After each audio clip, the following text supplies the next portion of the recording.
ఇటు గుంటూరులోని ఏసీ కాలేజీలో గ్రాడ్యుయేట్ ఎమ్మెల్సీ ఎన్నికల కౌంటింగ్ ప్రారంభమైంది. ప్రధానంగా కూటమి అభ్యర్థి ఆలపాటి రాజా, పీడీఎఫ్ అభ్యర్థి కేఎస్ లక్ష్మణరావు మధ్య పోటీ నెలకొంది. 2,41,491 ఓట్లు పోల్ కాగా లెక్కింపుకి 28 టేబుల్స్ ఏర్పాటు చేశారు. ఒక్క టేబుల్కి 5 చొప్పున ఎన్నికల సిబ్బంది ఉండబోతున్నారు. 1వ ప్రాధాన్యత ఓట్లో ఎవరైనా అభ్యర్థికి 50% మించి మెజారిటీ రాకపోతే 2వ ప్రాధాన్యత ఓటుని కౌంట్ చేయబోతున్నారు. మొత్తం 600 మంది సిబ్బందితో కౌంటింగ్ ఏర్పాటు చేస్తున్నట్లు ఎన్నికల సంఘం తెలిపింది.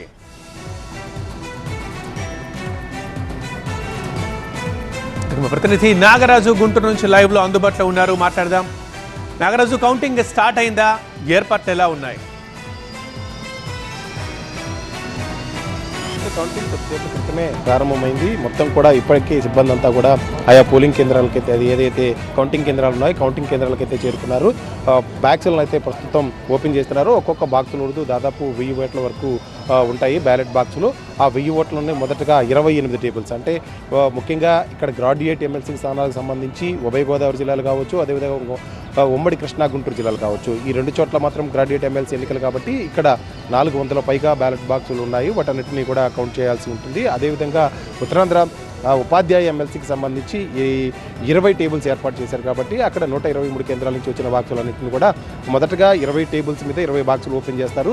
ఈ బాక్సుల్లో చల్లని ఓట్లని ప్రధానంగా వేరు చేసిన తర్వాత ఆయా అభ్యర్థులకు వచ్చిన మొదటి ప్రాధాన్యత ఓట్ల ప్రకారం వాటిని బండిల్స్ కట్టడం జరిగింది. ఆ విధంగా ప్రతి రౌండ్ కౌంట్ చేయాల్సి ఉంటుంది. అయితే ప్రస్తుతం అన్ని చోట్ల కూడా ఏర్పాట్లన్నీ కూడా కౌంటింగ్ ప్రారంభమైంది కాబట్టి పోలీసుల బందోబస్తు కూడా చాలా పెద్ద ఎత్తున ఏర్పాటు చేశారు. ఎందుకంటే ముఖ్యంగా ఈ 2 చోట్ల గ్రాడ్యుయేట్ ఎమ్మెల్సీ జరిగిన చోట, అదేవిధంగా ఉపాధ్యాయ ఎమ్మెల్సీ స్థానంలో కూడా పోటీ తీవ్రంగా ఉండటం, అభ్యర్థుల మధ్య చాలా ఆసక్తికరమైన పోటీ నెలకొని ఉంది. ఈ పోటీ కూడా తీవ్రంగా ఉండటంతో చాలామంది ఈ ఎన్నికల ఫలితాల కోసం ఎదురు చూస్తున్న నేపథ్యం ఉంది. అదేవిధంగా కౌంటింగ్ అయితే కొద్దిసేపటి క్రితమే ప్రారంభమైంది. 2 గ్రాడ్యుయేట్ ఎమ్మెల్సీలకు సంబంధించిన ఫలితం అయితే మాత్రం అర్ధరాత్రి తర్వాత ఏదైనా మొదటి ప్రాధాన్యత ఓట్లు తేలితే తెలియ అవకాశం ఉంది. అదేవిధంగా ఉపాధ్యాయ ఎమ్మెల్సీకి సంబంధించి అయితే మాత్రం మధ్యాహ్నం తర్వాత మనకి 3-4 గంటలకి స్పష్టత వచ్చే అవకాశం అయితే ఉంది. ఎందుకంటే మొదటి ప్రాధాన్యత ఓట్లతో గెలుపు సాధ్యమవుతుందా లేదా అనేది తేలుతుంది. కాబట్టి ఒకవేళ మొదటి ప్రాధాన్యత ఓట్లతో కనుక ఉపాధ్యాయ ఎమ్మెల్సీ ఫలితం కనుక తేలేటట్లయితే 5 గంటలకల్లా మొదటి ఫలితాన్ని డిక్లేర్ చేసే అవకాశం కూడా ఉంటుంది. ఒకవేళ కనుక మొదటి ప్రాధాన్యత ఓట్లు తేలకపోతే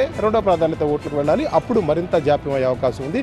అదేవిధంగా గ్రాడ్యుయేట్ ఎమ్మెల్సీ ఎన్నికల్లో మాత్రం ఎట్టి పరిస్థితుల్లో ఇవాళ కట్టలు కట్టడానికి బండిల్స్ అన్నింటినీ కూడా వాటన్నింటినీ బాక్సులన్నింటినీ ఓపెన్ చేసి చెల్లని ఓట్లు చెల్లే ఓట్లు అన్నింటినీ డివైడ్ చేసి ఆ తర్వాత వాటన్నింటినీ బండిల్స్గా ఏర్పాటు చేయడానికి సాయంత్రం 5 గంటల వరకు పట్టే అవకాశం ఉంది. ఆ తర్వాత కౌంటింగ్ ప్రారంభమవుతుంది. అంటే ఏ అభ్యర్థికి మొదటి ప్రాధాన్యత ఓటు వచ్చింది అనేది ఆ తర్వాత కౌంటింగ్ ప్రారంభమవుతుంది. కాబట్టి ఫలితం ఏదైనా సరే అర్ధరాత్రి తర్వాత వచ్చే అవకాశం ఉంది. ఒకవేళ సెకండ్ ప్రాధాన్యత ఓట్లకి వెళ్తే మాత్రం రేపంతా కూడా కొనసాగే అవకాశం కనిపిస్తూ ఉంది. ప్రస్తుతం అయితే కౌంటింగ్ ప్రారంభమైంది. ఇక్కడ అన్ని కూడా ఏర్పాట్లన్నీ కూడా చేశారు.